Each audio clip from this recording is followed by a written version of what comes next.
Hi friends, Vishnu ശാലിനിയുടെ പുതിയ എപ്പിസോഡിലെ സുസ്മിത വന്നു പോയതിനു ശേഷം ദേഷ്യത്തോടു കൂടെ നിൽക്കുകയാണ് വിഷ്ണു. പിന്നീട് കാണിക്കുന്നത് കുടുംബശ്രീ വീട്ടിലാണ്. ശാരദാമ്മ ഇങ്ങനെ ഡ്രസ്സൊക്കെ മടക്കി വെക്കുമ്പോഴായിരിക്കും സന്ധ്യ ആയിട്ടുണ്ട് കേട്ടോ ശാലിനി കയറി വരുന്നത്. അങ്ങനെ ക്ഷീണിച്ചു വന്നിരിക്കുമ്പോ ശാരദാമ്മ വയ്ക്കും, മോളെ നീ കളക്ടർ പണിക്ക് തന്നെയാണോ പോയത്? ശാലിനി പറയും, അമ്മ എന്താ പറയുന്നേ? എന്റെ കീഴിലെ ഓരോ സ്റ്റാഫിനും അവരുടെ പണി മാത്രം എടുത്താൽ മതി, എനിക്ക് അവരുടെ എല്ലാവരുടെയും പണി മൊത്തം എടുക്കണം. ഇപ്പൊ ജോലി എന്ന് പറയുന്നത് ഒരു ചടങ്ങാണ്. കിട്ടുന്നത് വരെ വലിയ ആത്മാർത്ഥതയായിരിക്കും, കിട്ടിക്കഴിഞ്ഞ എല്ലാം മറക്കും. എന്തെങ്കിലും ഒന്ന് പറയാൻ പറ്റുമോ? എല്ലാവർക്കും 100 യൂണിയനാ. ശാരദാമ്മ പറയും, നീ ആയിട്ടൊന്നും പറയാൻ പിടിക്കാൻ വേണ്ട, ചെയ്യുന്നവർ ചെയ്യട്ടെ, നീയും അങ്ങനെയൊക്കെ ചെയ്താൽ മതി. ശാലിനി പറയും, അത് പറ്റില്ലമ്മേ, കാര്യങ്ങൾ നേരാവണ്ണം നടന്നിട്ടില്ലെങ്കിൽ ചോദ്യം വരുന്നതും പിന്നെ സമാധാനം പറയേണ്ടതും ഞാനാണ്. അമ്മര് ചായ എടുക്ക്, ഇനി അത് കഴിഞ്ഞിട്ട് എന്തോ ഉള്ളൂ. അങ്ങനെ ശാരദാമ്മ ചായ എടുക്കാൻ പോണ സമയത്തായിരിക്കും ശാലിനി അവിടെയുള്ള പത്രം എടുത്ത് നോക്കുന്നത്. അതില് ആ മരം മുറിക്കുന്നതിനെ കുറിച്ചുള്ള ആ വാർത്തയാണുള്ളത്. അത് വായിച്ചിങ്ങനെ ഇരിക്കുമ്പോഴേക്കും ശാരദാമ്മ ചായ കൊണ്ടുവരും. ശാലിനി പറയും, മന്ത്രി പറഞ്ഞത് വെറുതെ അല്ല, മാധ്യമങ്ങൾ ശക്തമായിട്ട് രംഗത്തുണ്ട്. ശാരദാമ്മ പറയും, ടിവിയിലും ഇതൊക്കെ തന്നെയാ മോളെ പറയുന്നത്.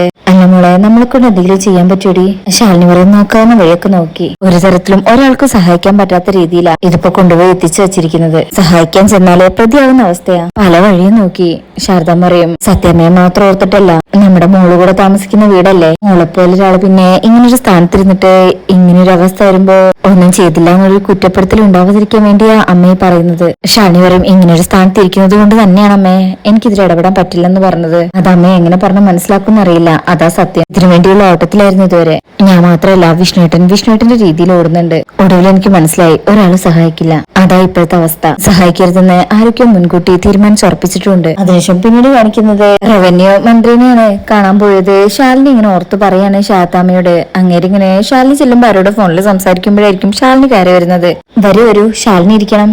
സാർ, ഞാനിപ്പോ വന്നത് തീർത്തും വ്യക്തിപരമായ ഒരു കാര്യത്തിനാണ്. ശാലിനി പറഞ്ഞോളൂ. ശാലിനി പറയും, സാറിന് അറിയാവുന്നതാണ്, സർക്കാരിന്റെ അറിവോടുകൂടി നടന്ന ആ മരമുറി കേസില് എന്റെ ഭർത്താവിന്റെ കുടുംബം ചതിക്കപ്പെട്ടവരാണ്. എന്റെ ഹസ്ബൻഡിന്റെ അമ്മയായ സത്യഭാമയും അച്ഛനായ രാഘവൻ നായരെയും പഴയൊരു വൈരാഗ്യത്തിന്റെ പേരില് കുടിക്കിയതാണ്. അവരുടെ വീടും പറമ്പൊക്കെ ഇപ്പൊ കൈവിട്ടു പോകുന്നൊരവസ്ഥയാ.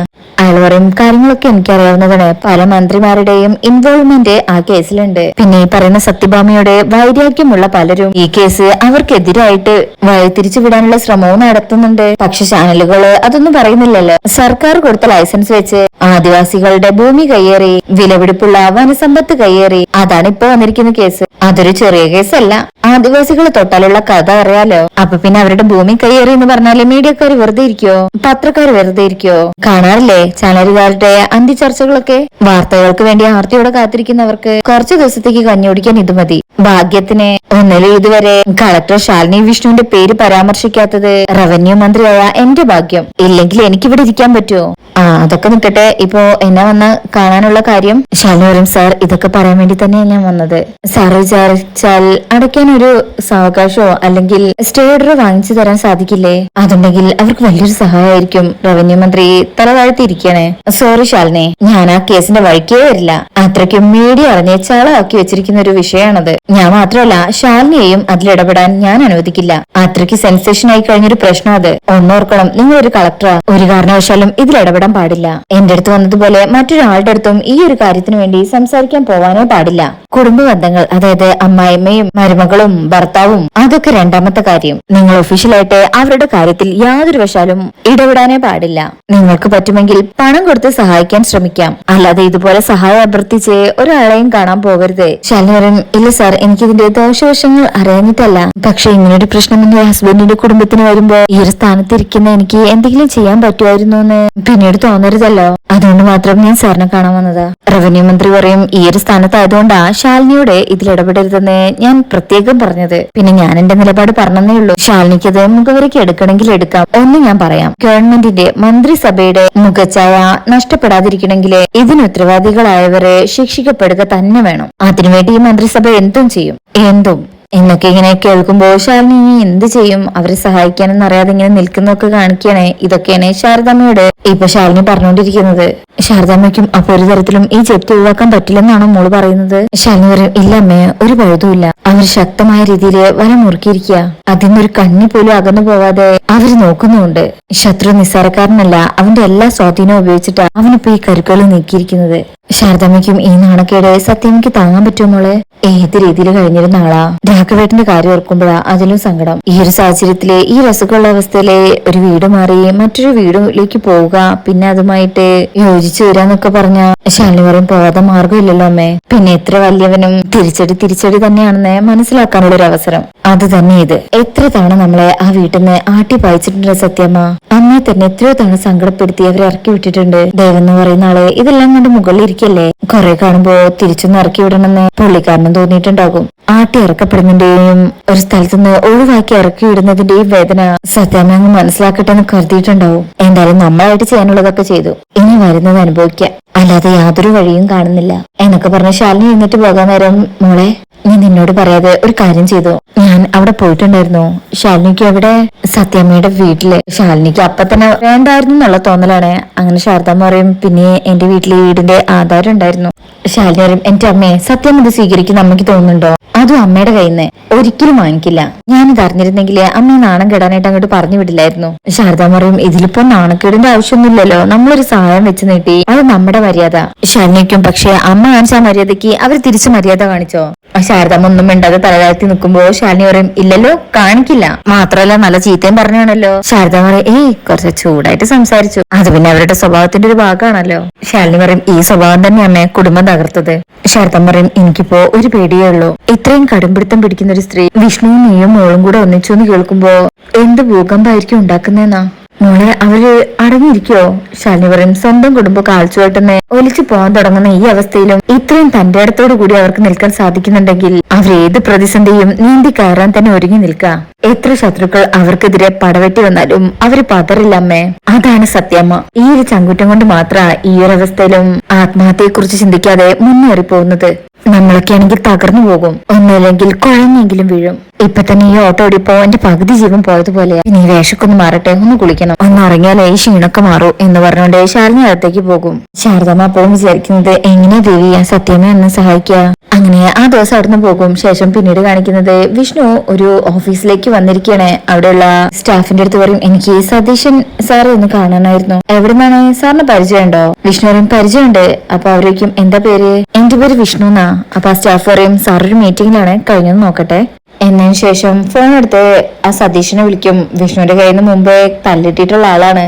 സാർ ഒരു വിഷ്ണു കാണാൻ വന്നിട്ടുണ്ട്, സാറിന് പരിചയമുണ്ടെന്നാ പറയുന്നത്. സതീശൻ പറയും വരാൻ പറയോ.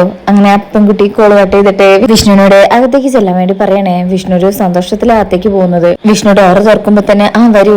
അങ്ങനെ വിഷ്ണു എടുത്ത് വന്നിട്ട് പറയും സാറിനെ പെട്ടെന്ന് ഓർമ്മ വരാൻ സാധ്യതയുണ്ടാവില്ല, സത്യഭാമയുടെ മകനാ വിഷ്ണു. അപ്പൊ അയാളെ എന്നിട്ട് പറയും അയ്യോ പരിചയപ്പെടേണ്ട ആവശ്യമില്ല, എനിക്കറിയാലോ വിഷ്ണുവിനെ. വിഷ്ണുവിനെ എനിക്ക് മറക്കാൻ പറ്റുമോ? അല്ല എന്താ വിഷ്ണു ഈ വഴിക്ക്? വിഷ്ണുവിന് ഒരു ചമ്മലുണ്ട്, തലതാഴ്ത്തി കൊണ്ടാ സംസാരിക്കുന്നത്. വിഷ്ണു ഇരിക്കേ. വിഷ്ണു. അപ്പോ വിഷ്ണു അവിടെ ഇരിക്കും. കുടിക്കാൻ എന്താ വേണ്ടത്? കാപ്പിയോ ചായയോ അതോ കൂൾ ഡ്രിങ്ക്സോ? വിഷ്ണു പറയും ഞാനിപ്പോ കഴിച്ചതേ ഉള്ളൂ, ഒന്നും വേണ്ട. ഓക്കെ അല്ല സത്യാമ്മയ്ക്കും വീട്ടിലെല്ലാവർക്കും സുഖമല്ലേ? ഓ സാർ. അപ്പൊ അവൾ പറയും അയ്യോ സാറെന്ന് വിളിക്കണ്ട, സതീഷ് അങ്ങനെ വിളിച്ചാ മതി. ബിസിനസ്സിലെ എനിക്ക് ചില പ്രശ്നങ്ങൾ വന്നപ്പോ എന്നെ ഏറ്റവും കൂടുതൽ സഹായിച്ചിട്ടുള്ളത് സത്യാമ്മയും വിഷ്ണു. അന്ന് ഒരു ഡോക്യുമെന്റും വാങ്ങിക്കാതെ പണം എനിക്ക് തന്നത് വിഷ്ണുവിന്റെ ഒറ്റ ഉറപ്പിലാണ്. അതൊന്നും എനിക്ക് ഒരിക്കലും മറക്കാൻ പറ്റില്ല. വിഷ്ണു പറയും അന്ന് ചെയ്ത സഹായത്തെ ഓർമ്മിപ്പിക്കാനോ അതിനെ കുറിച്ച് പറയാനോ അല്ല ഞാൻ വന്നത്, എനിക്കൊരു ജോലി വേണമായിരുന്നു. എന്നതൊന്നുമില്ല, എന്ത് ജോലി ചെയ്യാനും തയ്യാറാ. സതീഷയ്ക്കും സത്യാമ്മയുടെ മകന് ജോലിയോ? എന്തേ പറയുന്നത്? അതിന്റെ ആവശ്യമുണ്ടോ? വിഷ്ണു പറയും പഴയ പ്രതാപത്തിന്റെ കാര്യം പറഞ്ഞു നിന്നാല് കാര്യങ്ങളൊന്നും നടക്കില്ല. ഇപ്പൊ അവസ്ഥ പഴയതുപോലെയല്ല. അപ്പോ എന്തെങ്കിലും ഒരു ജോലി ഇപ്പോ എനിക്ക് കിട്ടിയേക്ക് തരൂ. ചോദിച്ചു വരാൻ സാറിനെ പോലെയുള്ള കുറച്ചു പേരേ ഉള്ളൂ, അതാ ഞാൻ ഇങ്ങോട്ട് വന്നത്. സതീശ്വരൻ വിഷ്ണുവിനെ പോലൊരാളെ ഞങ്ങളുടെ സ്ഥാപനത്തിൽ ജോലി ചെയ്യാന്ന് പറഞ്ഞാ അതെനിക്കൊരു അഭിമാനം തന്നെയാ. ഇതൊരു ഇൻഷുറൻസിന്റെ ഓഫീസാണ്, അതുകൊണ്ട് തന്നെ ക്വാളിഫിക്കേഷൻ മസ്റ്റാ. വിഷ്ണു M.Com ആണോ അതോ MA ആണോ? അത് കേൾക്കുമ്പോ തന്നെ വിഷ്ണുവിന്റെ ഉള്ളിൽ വല്ലാത്തൊരു സങ്കടമുണ്ട്. ഞാനത് രണ്ടും അല്ല.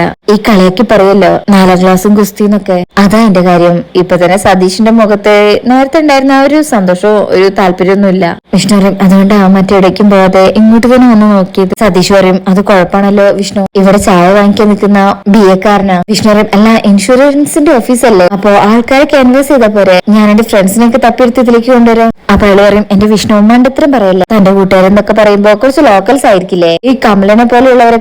ഇത് വലിയ ആൾക്കാരെയൊക്കെ ക്യാൻവാസ് ചെയ്യുന്ന പണിയാ. ഇംഗ്ലീഷ് അടക്കം 3-4 ഭാഷകൾ സംസാരിക്കേണ്ടി വരും. ഇവിടുത്തെ ഓഫീസ് ബോയുടെ ജോലി പോലും വിഷ്ണുവിനെ കൊണ്ട് ചെയ്യാൻ പറ്റില്ല. വിഷ്ണുവിന്റെ മുഖത്ത് വല്ലാത്തൊരു സങ്കടം വരെയാണ്.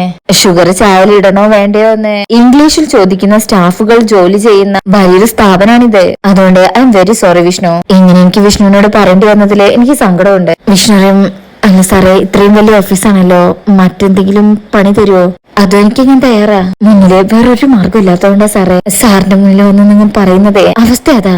അപ്പൊ സതീഷ് എഴുന്നേറ്റിട്ട് പറയും, ഞാൻ പറഞ്ഞില്ലേ വിഷ്ണു, ഇവിടെ അക്കൗണ്ട്സ് ഡിപ്പാർട്ട്മെന്റിലൊക്കെ 1-2 ഒഴിവുകളുണ്ട്. പക്ഷെ അതൊന്നും വിഷ്ണുവിന്റെ ക്വാളിഫിക്കേഷൻ കൊണ്ട് ചെയ്യാൻ പറ്റുന്ന ജോലിയല്ല.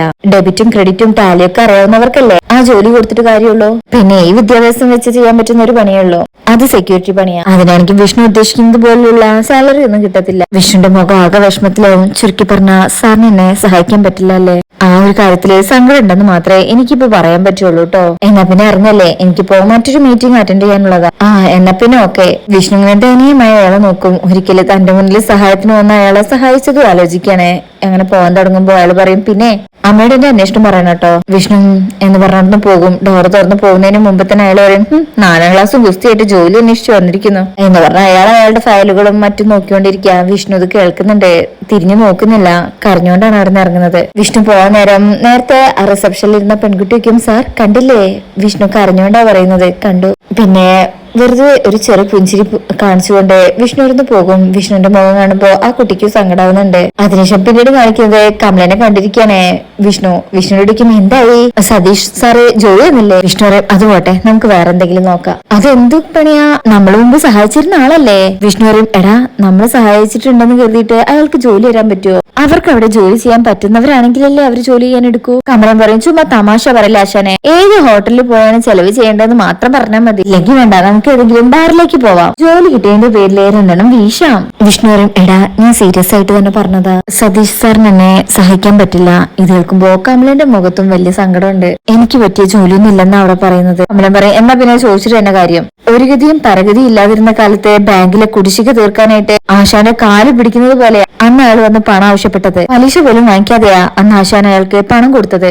ആ നന്ദി അയാൾക്ക് കാണിക്കാൻ പറ്റില്ലെന്നില്ലെങ്കിലേ ഇപ്പൊ അയാളുടെ മുഖത്ത് നോക്കി 2 പറഞ്ഞിട്ടേ ബാക്കി കാര്യമുള്ളൂ എന്നും പറഞ്ഞ് കമലൻ പോകാൻ നിൽക്കുമ്പോ, ഡാ തെറ്റ് നമ്മുടെ ഭാഗത്ത് തന്നെയാ എന്ന് പറഞ്ഞ് പിടിച്ചു വെക്കും. കമലൻ ചോദിക്കും, എന്ത് തെറ്റ്? നമ്മൾ ജോലി വെച്ച് പോയതോ? എടാ അതല്ലടാ, അവിടെ ചായ വാങ്ങിക്കാൻ നിൽക്കുന്ന ഓഫീസ് ബോയ് പോലും MAയും BAയും വരെ പഠിച്ചവരാ. അപ്പഴാ അവിടുത്തെ അക്കൗണ്ട്സിലേക്ക് 4ാം ക്ലാസ്സും ഗുസ്തിയായിട്ടുള്ള ഞാൻ കയറി ചെല്ലുന്നത്. പിന്നെ പുള്ളി കളിയാക്കാതിരിക്കോ?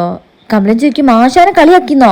ആശാനെ എന്നാ ഞാൻ അയാൾ 2 പൊട്ടിച്ചിട്ട് എനിക്ക് പ്രാന്താവുന്നുണ്ട് എന്നൊക്കെ പറഞ്ഞ് പോകാൻ തുടങ്ങുമ്പോ, നിക്കടാ കേൾക്കടാ എന്ന് പറഞ്ഞ് പിടിച്ചു വലിച്ചവിടെ നിർത്തും. ഇരുന്നാല് എന്നിട്ട് പറയും, കളിയാക്കിയതല്ലടാ, അയാൾ ഈ വിദ്യാഭ്യാസ യോഗ്യതയെ കുറിച്ചൊക്കെ സംസാരിച്ചതാ. അപ്പൊ പിന്നെ മിണ്ടാതെ തല കുനിഞ്ഞ് കേട്ടിരുന്നു. എന്നിട്ട് അന്തസ്സായിട്ട് ഇറങ്ങി വന്നു. കമലൻ ചോദിക്കും, ആശാനെ ചോദിക്കാൻ പാടില്ലായിരുന്നു ആശാനെ, അന്ന് കാശിന് വേണ്ടി ഓടി വന്നപ്പോ വിദ്യാഭ്യാസവും വിവരമൊക്കെ ഉണ്ടായിരുന്ന ആരും ക്യാഷ് തരാനില്ലായിരുന്നോന്ന്? അന്ന് സഹായിക്കാൻ ഈ പാവം പിടിച്ച 4ാം ക്ലാസ്സുകാരനല്ലേ ഉണ്ടായിരുന്നുള്ളൂ. അതിന്റെ നന്ദിയെങ്കിലും ആ മഹാപാപി കാണിക്കണ്ടേ? വിഷ്ണുവിട്ടാ വിട്ടുകളാ. ഒരു കാര്യം അയാൾ പറഞ്ഞാൽ ശരിയാ. എടാ, വിദ്യാഭ്യാസം അതൊരു വലിയ ഘടകം തന്നെയാ. അതുള്ളവനെ ഇന്നത്തെ സമൂഹം അംഗീകരിക്കൂ, അല്ലാത്തവരെ ഈ സമൂഹം കളിയാക്കുകയും കൊച്ചാക്കുകയും ചെയ്യും. കമലൻ പറയും, ആശാനെ ഒരു വഴി അടയുമ്പോ 9 വഴി തുറക്കുന്നല്ലേ പറയുന്നത്? നമുക്ക് ശ്രമിക്കാം. ഈ ഒരു സതീഷിനെ കണ്ടിട്ടൊന്നുമല്ലല്ലോ നമ്മുടെ ജീവിതം മെച്ചപ്പെടുത്താൻ പോകുന്നത്. പോവാൻ പറ അവനോട്. വിഷ്ണു, എനിക്കൊരു പരിഭവം ഇതിൽ അദ്ദേഹത്തോടില്ല. കാരണം കുറവുകള് നമുക്ക് തന്നെയല്ലേ.